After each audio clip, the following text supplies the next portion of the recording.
Samantala, bit-bit ang backs against the wall mentality.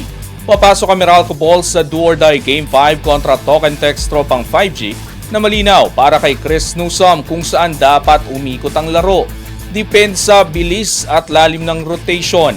Ang ibang detalye alamin sa eksklusibong pag-abante ni Carlo Villaseñor. Sports Now! Sports Now! Exclusive!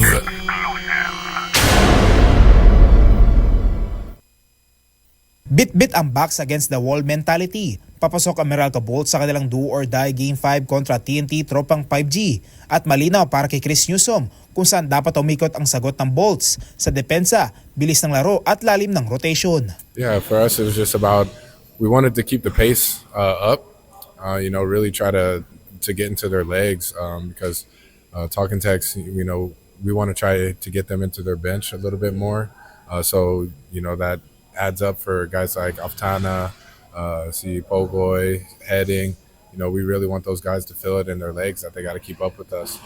Kahit nasa sidelines, ipinunto ni Newsome na ang pangunahing layunin ng Meralco ay itaas ang tempo upang mapagod ang pangunahing sandata ng TNT at mapilitan itong umasa sa bench. Sa isang seryeng puno ng pisikalan, nagiging mas mahalaga ang kondisyon, lalim ng lineup at kakayahan ng bawat manlalaro na umangat kapag tinawag ang pangalan. Habang patuloy ang serye, mas lumilinaw ang epekto ng pagod at injury sa magkabilang panig, isang realidad na lalo nagbibigay diin sa next man up mentality. Para sa Meralco, hindi sapat ang umaasa sa iilang pangunahing manlalaro. Kinakailangan may sasalo sa bawat minuto at possession. Unfortunately, Pogoy went down today.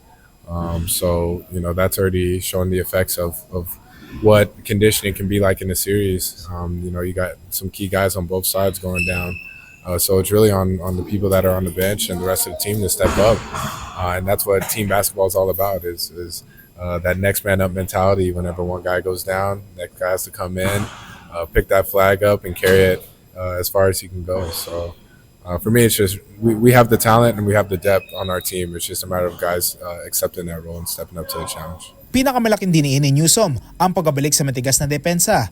Para manatiling buhay ang kanilang kampanya, kinakailangan pigilan ng Bolts ang opensa ng TNT at huwag paghintulutan umabot sa 3 digit ang puntos ng kalaban. Mula sa solid stuffs, inaasahang magmumula ang transition baskets at ang momentum na kailangan sa isang knockout game. Defense for sure. We definitely can't let them have 100+ points again.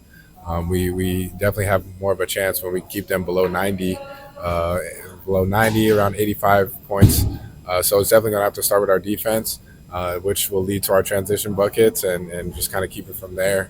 But overall, I think just having the right attitude is already the first start. And with our backs against the wall, we have nothing to lose, nothing to be afraid of. We just got to go out there and play hard. Sa kabila ng bigat ng sitwasyon, malinaw ang pananaw ng kampo ng Meralco. Wala nang uurungan at walang dapat ikatakot. Ang Game 5 ay hindi na tungkol sa pressure kundi sa tapang, effort at kakayahang ipakita ang pinakamahusay na bersyon ng kanilang laro sa oras na pinakamahalaga.